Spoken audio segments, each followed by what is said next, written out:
This Cinewhoop is unlike any I've ever seen before because it doesn't have just 4 motors. It has 8 motors. That's right, it's an octo-copter. And that means that even though it's only got 2.5-inch props, it can carry a full-sized GoPro. But the big question that we got to tackle in this review is, why would you choose this 2.5-inch octo over a traditional 3-inch Cinewhoop if you wanted to carry a full-size GoPro? I'm Joshua Bardwell, and you're going to learn something today.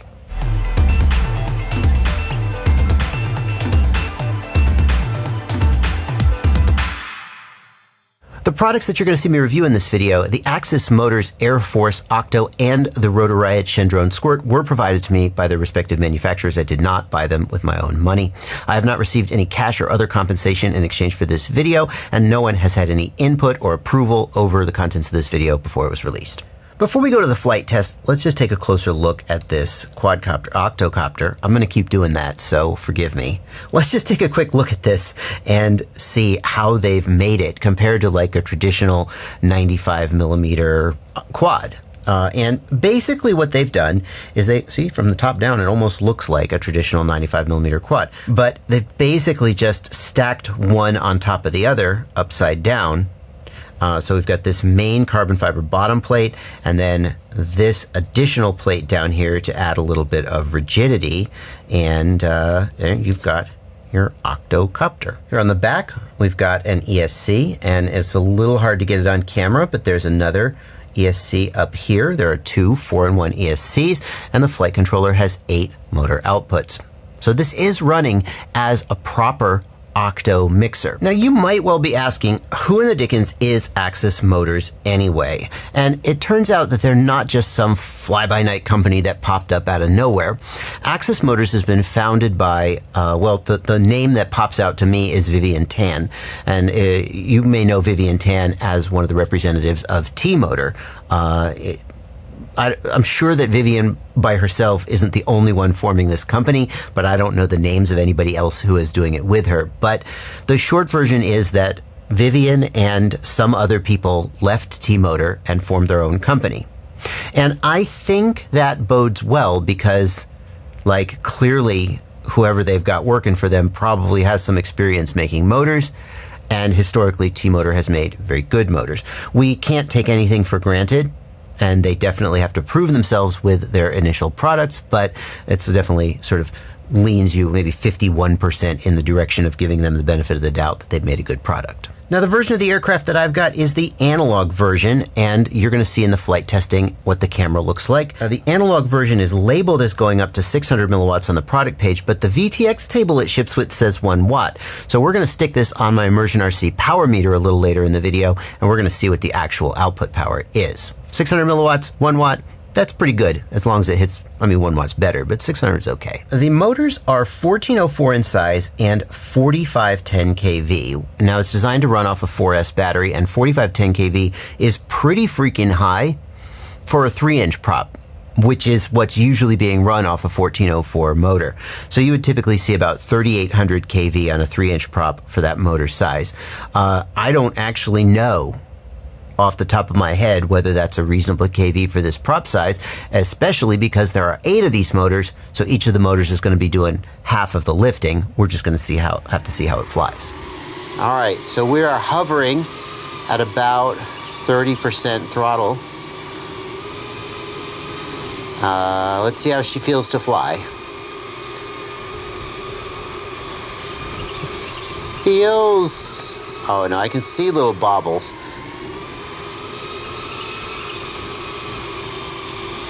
It seems like it's doing okay. It's pretty windy. You see the trees moving here. It's pretty windy. I don't know why. Ignore that RSSI low. Our LQ is fine. It feels fairly stable for a prop size this small in this amount of wind. And the throttle is not crazy. This does not feel like a 1 watt VTX. It makes me wonder if the VTX table is set up wrong or if I've messed something up. I'm watching the battery. We're already down to 3.5 volts. We're supposed to get about 1 to 2 minutes of flight time, which I'm not sure why you would brag about that. Like, oh, carrying a full GoPro, I can get 2 whole minutes? I mean, I guess it's impressive for something this small. Now we're at 3.5, 3.5, 3.5. We're definitely really, I'm keeping it close to home because it's gonna sag out pretty soon. I mean, 3.4 is fine, but if I hit the throttle here, it's definitely gonna sag out, right? Yeah, 3.2, so we're basically done. I guess you could argue that as a Cinewhoop, we're gonna be cruising a little more, and we could get a little more flight time out of it as long as we're not punching the throttle and trying to do freestyle nonsense. Oh, hello. Oh, okay. We could probably get 3 minutes if we baby it. How are we doing? 2 minutes 40. Yeah. We could probably baby it to 3 minutes. No, 3.3. Now we're done. We're real legit done now. About 3.3 volts is where, like, if the battery is the least bit imbalanced, one of the cells is going to go below 3.0 and tank out, or just you're going to kill your battery. So if I'm being very careful, normally when I'm just flying, I'll stop around 3.5 volts per cell. If I'm being very careful, I may run it down to closer to 3.3, but 3.3 is just the absolute bottom. We were able to squeeze that to about 3 minutes, not going real fast. We're not chasing a car. Would you chase a car with this side? We're not chasing a dirt biker. We're doing slow, smooth Cinewhoop stuff, which just has to be where this is focused, right? Let's do one more flight and hit the battery a little harder and see what kind of performance it gets. And for the record, this is not a cheap battery. This is like a Tattoo R-Line 850 4S. It's like legit.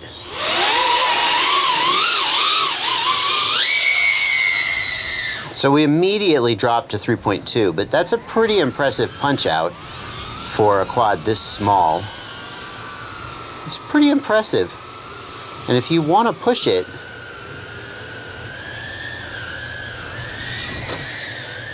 you can, I'm not going to try and go through that gate, but I mean, it doesn't handle like a 5-inch in terms of like flippy flops and prop wash, but if you are careful on the sticks, oh, hello. Okay, well, there's a crash test for you. Turtle mode.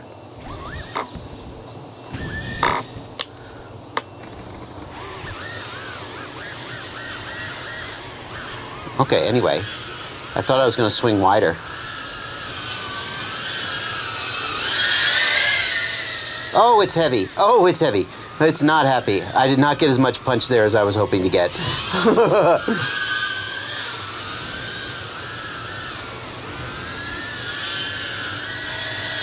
I think the battery must have sagged out. Not really any prop wash oscillation there. I mean, I'm not trying to claim it has a good freestyle tune, but maybe its weight, I don't know, carried it through. Heavier quads tend to have a little bit more damped tuning. You know, like dropping in like that, going through those little spirals, it doesn't seem to be getting really discombobulated, you know, in terms of the... See, no wild sort of shuddering there. That's me on the stick. No wild shuddering there. Oh, sag, sag, sag, sag. And that's two minutes of actual sort of pushing the flying. And we're at 3.2 volts. We're dying. We're dying. I'm killing the battery. I'm killing the battery. Ah, she's screaming for help, boys. Let's see how she took that crash. Antenna got bent. That's, you know, to be expected.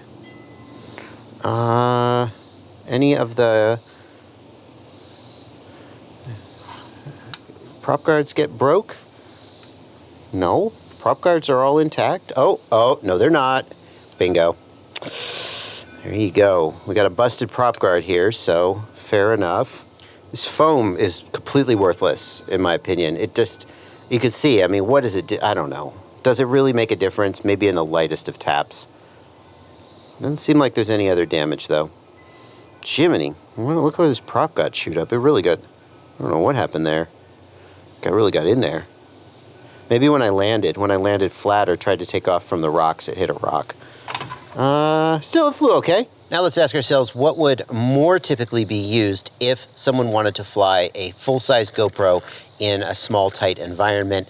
And the answer is a Cinewhoop. And this is the Chendron's Squirt, I think arguably the original Cinewhoop. Major differences compared to the one we've been flying? Well, the TPU ducts are probably the main difference. Lots heavier, different flight characteristics. The motors are not that much, 1507 instead of 14, a little bigger. Let's see what we get. Now we are flying here with a 1300 milliamp hour 4S. We have a much bigger and heavier craft.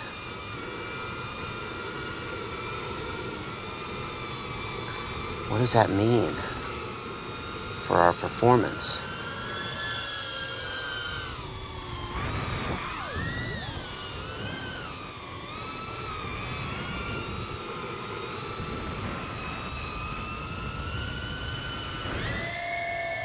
Actually, it doesn't seem to punch out as fast as the Octo. And the tuning needs a lot of work. You can see it's really struggling with the tuning. These Cinewhoops with their great big ducts have a lot of trouble getting good yaw performance and good acro performance. The explanation for that might be, well, who cares? They're not made for acro flying.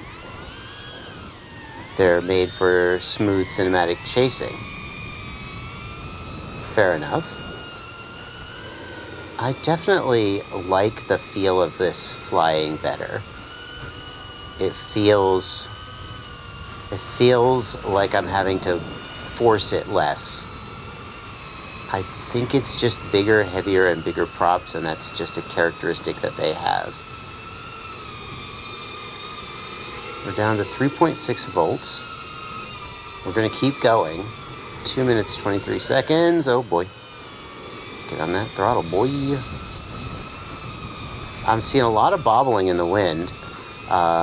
It's larger, and the ducts are larger, so it may be getting hit by the wind harder and blown around more. It's heavier, so that's going to add stability, but we'll have to see how much of the Real Steady is able to take that out.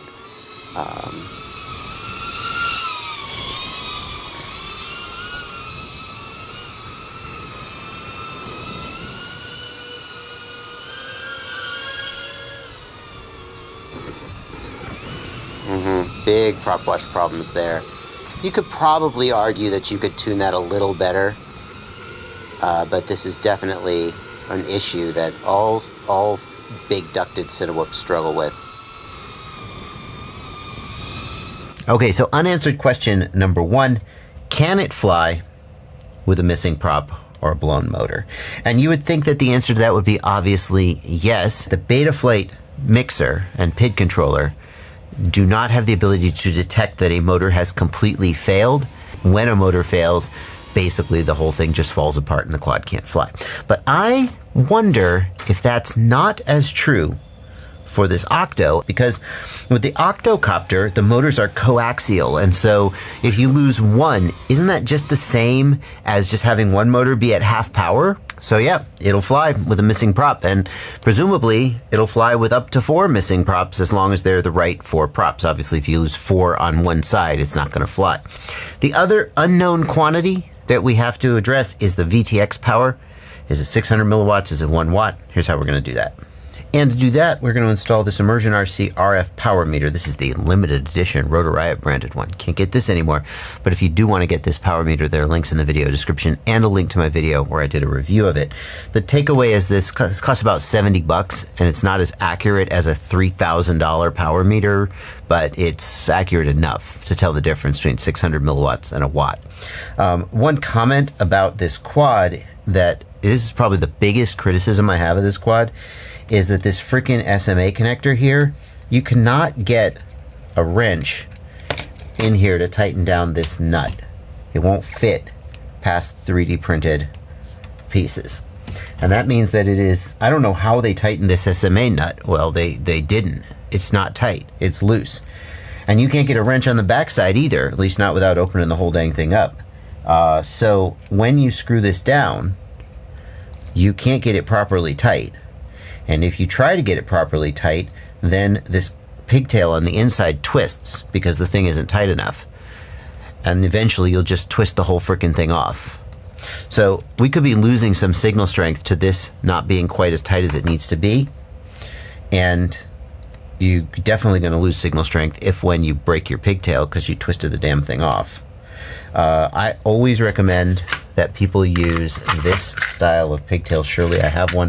I always recommend people use this style of pigtail. This is the TBS style of pigtail with the 2 ears and 2 screws go in here, and it cannot rotate.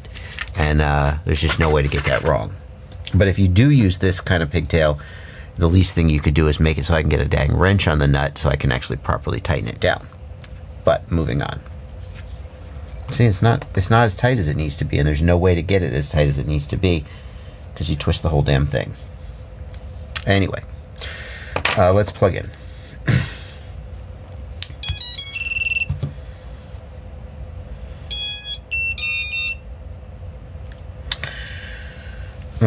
So it's outputting 320 milliwatts. And it's going down because it's overheating. That's on max power. Let's use the same pigtail, but let's unscrew it. How do you properly tighten that? I have no freaking idea. How would you properly? But held in your hand, you can maybe get your finger on it and tighten that nut, but or you could just jam. Oh, I see. Yeah, with it removed, you can just spread it and jam the screw, the hex driver in there. Yeah, this is also. This does not go on the back side. This goes on the front side with the nuts. Okay, whatever. Now we're going to properly snug down this connector and see if that makes a difference. Okay, now it is properly snug. We'll plug in the battery. Now, so about 300 milliwatts. All right, let's go to the video transmitter tab and let's change the power levels and let's just see what happens. Let's go to 25 milliwatts. So now we're reading about 60 milliwatts. So we're not just like wildly off. I mean, we're not just like getting some attenuation, because if we would be reading below 25 milliwatts here. 200, about 200. 400, about 200, 800, about 200, 1 watt, about 300. It's not even hot. It's not even hot. The VTX table looks like it's set correctly. I know this is screwy, but that's how Tramp works. So I don't think this VTX is making its rated output power. I don't think it's just reading low, because we got 50, 60 milliwatts measured on the 25 milliwatt output. So if we just had a bad connector or something and it was reading low, that would read low. So that read high. By the way, I'm now going to properly tighten this. So it really, on this flex filament, you can really squeeze it down without damaging the brass threads. So it'll not want to turn. Really squish that sucker down in there. We didn't see any change in output power on the middle settings. And then we saw a small increase in output power on the high setting. And that was immediately after power up, not just, so I don't think it's just that it's thermal throttling because it's powered up. I think there's something going on here. And by the way, I also noticed this when I was flying. I was like, it doesn't feel like 1 watt because I fly the same place all the time. So like I have a sense of how much penetration I should get off of 1 watt versus 200 milliwatts, etc. See, now look, with this properly snugged down, I can fully tighten this and still have threads exposed. So I can completely tighten that so now it doesn't rotate. That's what you want. That's what the way it should be from the factory. So that brings us to the end of the video, and as always, the question, should you buy it? And I went into this video on the assumption, I went into this video with no preconceptions whatsoever, like a purely objective reviewer. No, I went into this video on the assumption that this was mostly just kind of a novelty act, that there wasn't really a practical reason to go with something like this compared to something like a regular 3-inch Cinewhoop if you wanted to carry a full-size GoPro. But after flight testing these guys back to back, I'm not so sure that's true. The Octo, I think it punched out harder than the Cinewhoop.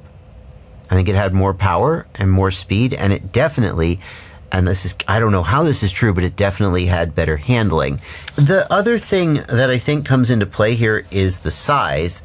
And although the size is not that different, there was a comment from somebody on Facebook, and he said, you know, when I fly around an actor, the Cinewhoop is still just big enough that it's a little scary. And going down to a 95 millimeter aircraft like this, it's just that much smaller and less scary, and they said I actually really prefer it.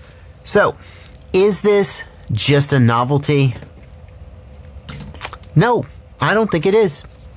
If you're looking for something that's a little bit smaller than a 3-inch Cinewhoop, can still carry a full-size GoPro, is a little bit faster and more powerful, go smaller, but you get more powerful. Go figure. Well, it's got twice as many motors. And actually handles half decent. Then there are links down in the video description where you can pick this up. If you're okay with absolutely no durability and very, very, very short flight times. There are links down below, and they are affiliate links. And in case you're new here, and you haven't heard the spiel yet, what that means is that you click that link, then you make any purchase. Click the link, make the purchase. I get a small commission, a percentage of everything you buy, and it's an easy way for you to support the channel. It doesn't cost you anything, just to remember to click the links, and then you get a little commission. It's very nice. That's going to do it for this video. What do you think? What do you think? You watched the video. Do you want this? I feel like there's going to be 8 out of 10 people, 7 out of 10 people are like, nah, it's not for me. Or I would just take a 3-inch Cinewhoop. But somewhere out there, there's someone who's like, yes, I need this in my life. And if that's you, I want to know why. Expand my perspective down in the comments. Thanks for watching. Happy flying. You guys, I don't know where I am, and I don't know what's going to happen, but if I don't make it out of this, I just want to know that you subscribe to my channel, or maybe join my Patreon, or click one of these videos I picked out for you.